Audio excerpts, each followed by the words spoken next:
샘터가족 여러분, 안녕하십니까? 샘터오지기 김덕현 목사입니다. 오늘은 잠언 26장 1절부터 16절까지고요. 오늘 본문에서는 주로 어리석은 자들, 우리가 흔히 말하는 지혜 없는 미련한 사람들에 대해서 말씀하고요. 미련한 사람들의 특징이 무엇인가? 그리고 미련한 사람들이 미치는 해악은 무엇인가? 또 인간과의 관계에서 미련한 자들을 어떻게 대해야 되는가? 미련한 사람들을 대하는 자세에 대해서도 가르쳐 줍니다. 26장 1절 이하에서는요, 미련한 사람들이 미치는 해악에 대해서 말씀하고 있는데요. 1절, 미련한 자에게는 영예가 적당하지 아니하니 마치 여름에 눈 오는 것과 추수 때 비 오는 것과 같다라고 말씀합니다. 어리석은 자에게 영예를 주는 것은 마치 이렇게 불합리하다는 거죠. 여름에 눈이 옵니까? 추수 때가 비가 오면 얼마나 해롭습니까? 이와 같이 미련한 자에게, 지혜 없는 자에게 영예를 주는 것은 오히려 해악을 끼친다, 그런 말씀이고요. 6절, 미련한 자 편에 기별하는 것은 자기의 발을 베어버림과 해를 받음과 같다라고 말씀해요. 어리석은 자에게 좋은 소식을 주는 것은 오히려 사람들에게 해악을 끼친다는 거죠. 자기의 발을 베어버린 것 같다고 성경은 말씀합니다. 8절, 미련한 자에게 영예를 주는 것은 돌을 물매에 매는 것과 같다. 1절과 같은 말씀인데요. 미련한 자에게 영예를 주면 오히려 해를 끼치기 때문에 마치 돌을 물매에 매서 사람들에게 상처를 주는 것과 같다, 그런 얘기죠. 9절, 미련한 자의 입에 잠언은 술 취한 자가 손에 든 가시나무 같다. 참 성경은 이렇게도 세밀하게 비유를 들고 있습니다. 미련한 자의 입에서 나오는 말들은 마치 손에 든, 술에 취한 자가 손에 든 가시나무 같다. 여러분, 술 취한 자가 손에 가시나무를 갖고 있으면 얼마나 많은 사람들에게 상처를 주겠습니까? 마치 이와 같다는 거죠. 10절, 장인이 온갖 것을 만들지라도 미련한 자를 고용하는 것은 지나가는 행인을 고용함과 같다. 이만큼 미련한 사람들은 가치가 없다. 우리에게 무가치하다, 그런 얘기입니다.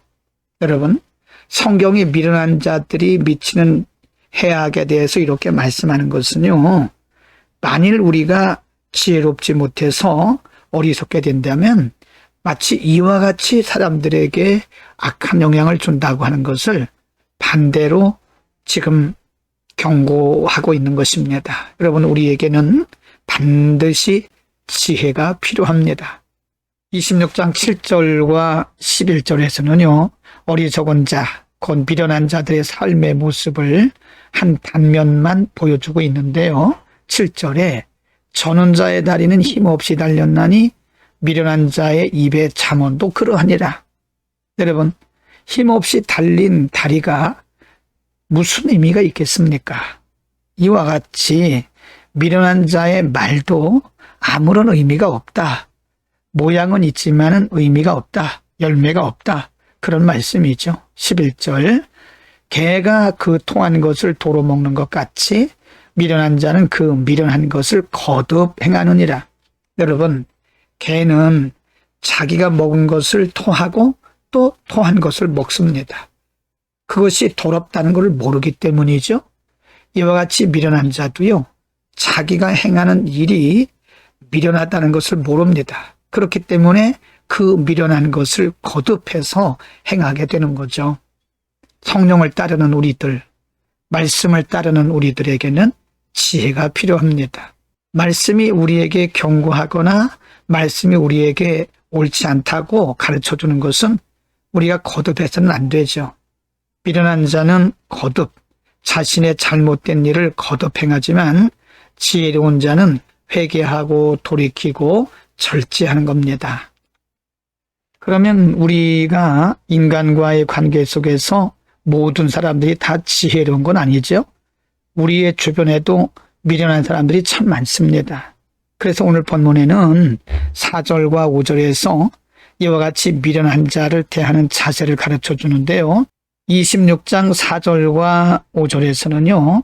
인간과의 관계 속에서 미련한 자들을 어떻게 대할 것인가, 어리석은 자를 대하는 자세를 가르쳐 줍니다. 여러분, 우리 주변에 언제나 지혜로운 사람만 있는 것은 아닙니다. 우리 가까이에도 미련한 자들이 있을 수 있는데요. 그런 미련한 자들을 어떻게 대할 것이냐. 4절 말씀에 미련한 자의 어리석은 것을 따라 대답하지 말라. 두렵건대 너도 그와 같을까 하노라 라고 말씀하고요. 5절에서는 또 반대로 말씀하세요. 미련한 자에게는 그의 어리석음을 따라 대답하라. 두렵건대 그가 스스로 지혜롭게 여길까 하노라. 4절에서는 어리석은 것을 따라 대답하지 말라고 말씀했고 5절에서는 그의 어리석음을 따라 대답하라고 말씀했습니다. 무슨 의미일까요? 상황에 따라서 대처하라, 그런 얘기입니다.